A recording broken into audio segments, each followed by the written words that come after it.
President Trump says he has reached a framework of a future deal for Greenland after meeting with NATO's Secretary General in Europe. That announcement came in a social media post a short time ago, posted by President Donald Trump.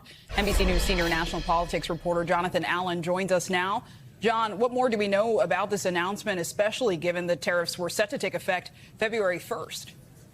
I think we don't know a whole lot about this framework that the president has talked about in a Truth Social post, but we do know that the tariffs are being rolled back before they were rolled in place.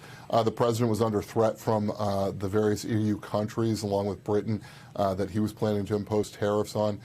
He did say that one of the issues that is being discussed as part of this framework is the Golden Dome, basically the protective defense system over the United States, and you know what that would be with regard to Greenland if there is a deal, in fact, struck with NATO countries, and particularly with Denmark, which, of course, controls Greenland. John, maybe you can go back a step here, because at the top of the hour, we said, that the president had given this big speech in Davos, Switzerland, and that he was saying that they weren't going to take aggressive action to get Greenland, but that the U.S. would eventually own Greenland. That's kind of the context here. So what is happening in this? It's happening very fast. It is all happening very fast. And one of the things that also happened very fast in the context of the president saying that he wanted to buy Greenland, then saying he might at least keep open the option of invading Greenland, then wanting to impose tariffs. The other thing that happened very quickly is that markets reacted.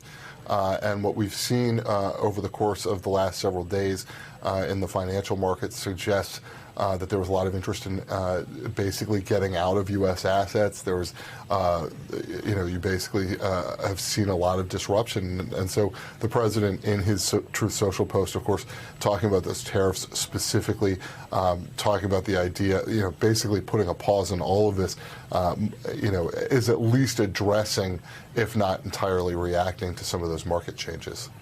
And, John, to that end, this also comes following the EU halting approval of U.S. trade after Trump's tariff threats. Can you remind us why the president says he wants Greenland so bad? You alluded to the Golden Dome. I know he's mentioned national security concerns.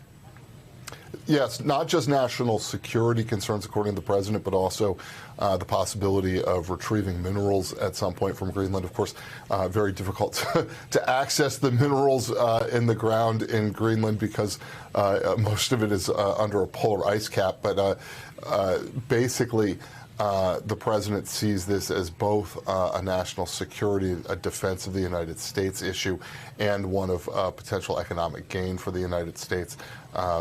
He has a lot of people around him in the Republican Party and certainly in the United States who were not thrilled with the idea of use of force in order to obtain Greenland. And he appears, at least for the moment, to have taken that off the table. And John, just quick, we said off the top that the president, had a conversation with the NATO Secretary General. That's not Denmark, right? I mean, although Denmark is part of NATO. Does that matter? Do we know if people are on board, other countries are on board? No, there's absolutely no indication that each of the individuals are on board. Each of the individual countries are on board. And NATO is not Denmark. Greenland belongs to Denmark. So unless the president gets a deal with Denmark, then there won't be a deal. But the NATO Secretary General could be an interlocutor, at least. We thank you for watching. And remember, stay updated on breaking news and top stories on the NBC News app or watch live on our YouTube channel.